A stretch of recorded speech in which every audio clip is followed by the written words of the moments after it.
You are listening to Proof Text, a Glossa House podcast exploring Scripture with Dr. T. Michael W. Halcomb and Dr. Frederick J. Long. Welcome and enjoy. Hello and welcome to Proof Text. I am Michael Halcomb, and in this episode, we are going to do a Hebrew reading. Now, we've had Greek readings on the podcast for a long time now, and so I think it's about time for some Hebrew readings. But we're going to do this a little bit differently than how I've been doing the Greek readings. And if you folks enjoy how we're going to do these Hebrew readings, then perhaps we could start doing the Greek readings in a similar fashion. So it is going to help if you're watching and tuning in that way, but if you're just listening, it'll still work.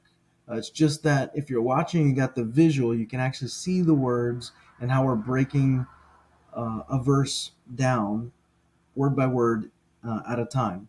So I am going to open up screen here, and what we're going to do, we'll see the verse. We're going to start with Jonah 1:1, and we're going to see a verse pop up, and when we do, we're going to read that in full, and then we're just going to go word by word all the way through. So here we go. Here it is, Jonah 1:1. And so it says, Vayehi Debar Adonai al Yonah ben Amiteh la'amor. So, Vayehi Debar Adonai al Yonah ben Amiteh la'amor. All right, so let's break this down. If you don't have any experience reading Hebrew, you'll need to learn the alphabet, of course, and perhaps we can do a Hebrew alphabet course in the Glossa House courses. But this does presume that you know the Hebrew alphabet at least, and you, at a minimum, have a knowledge of the sounds of consonants. And then it's even better if you understand the Nikodim, all the little vowel pointings, and then also the Dagashim, the dots inside that double a letter or do a hard pronunciation, that sort of thing. So there is the first verse, and we're just going to go word by word. The first word here is Vayehi.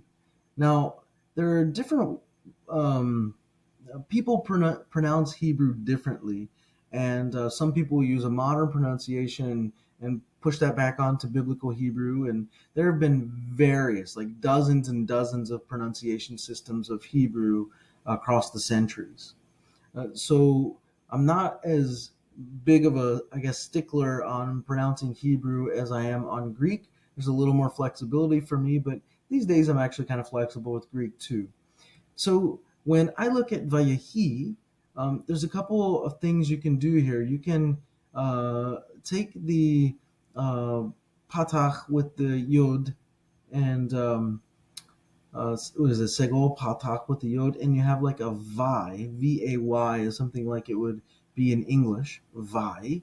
And then people will say, the shava or shava, some people will pronounce it. It's in linguistics in general, just the shortest vowel sound,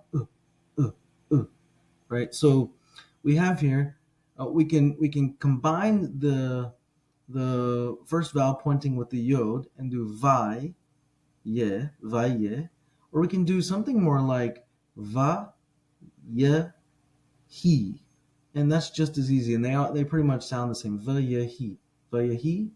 So the first one, vayehi. The second one, vayehi. So there you go, vayehi. All right, let's go on to the second letter here in a second. After vayehi, that means and it happened or it occurred. Our next word is debar. So again, we have the shava followed by a patach. Debar, we have the dagash. They're telling us we have a hard D, debar, and this means word. Debar. Next, we have Yahuwah is what it looks like. This is the divine name, and so Jews, for example, will say this like Adonai.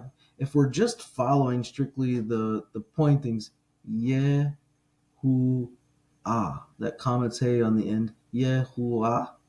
And you'll see some cantillation marks and things like that throughout, but really we can just say Adonai here, Yahuwah or Adonai, Adonai. And that of course means Lord.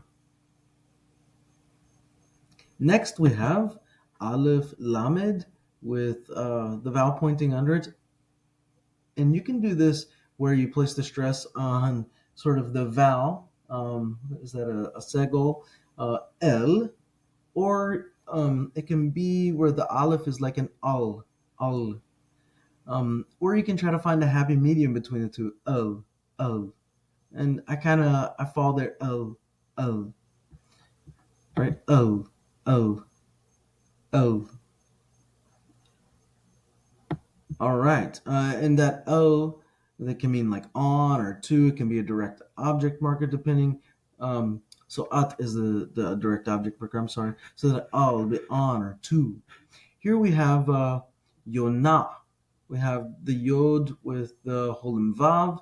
And there we have that O sound, followed by the Nun, and then the comet's Hey again. Yonah. Yonah. And this, of course, is the name Jonah. Yonah.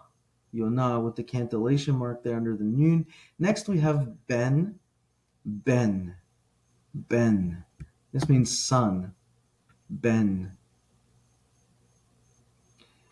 Here we have the A, Mi, Te. So here we have the Patach Yod. So A, Mi, Te. Amite. It's the name. Amite. Or Amite. Amite. You can also do it that way. Amite. Amite. Not a big difference. Amite. Amite. Ben Amite. Son of Amity. Ben Amite. Amite.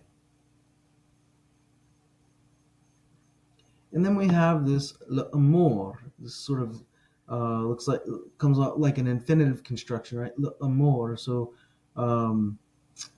we have le a more. L'amour. L'amour. It means to say or saying. L'amour. And then here we go again.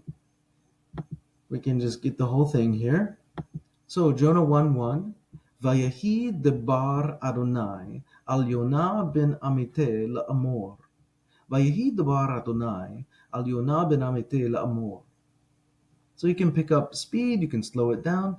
Vayehi debar Adonai al Yonah ben Amittai la'amor. And the word of the Lord came to, or occurred to Jonah, came to Jonah, son of Amittai, la'amor, saying. Right? Or to say, saying. So pretty easy verse. We're not always going to read and translate like this, but we will be reading. So, Vayehid debar Adonai al Yonah ben Amittai la'amor. It was good to change your speed when you're trying to read this. Adjust your speed as you're able to.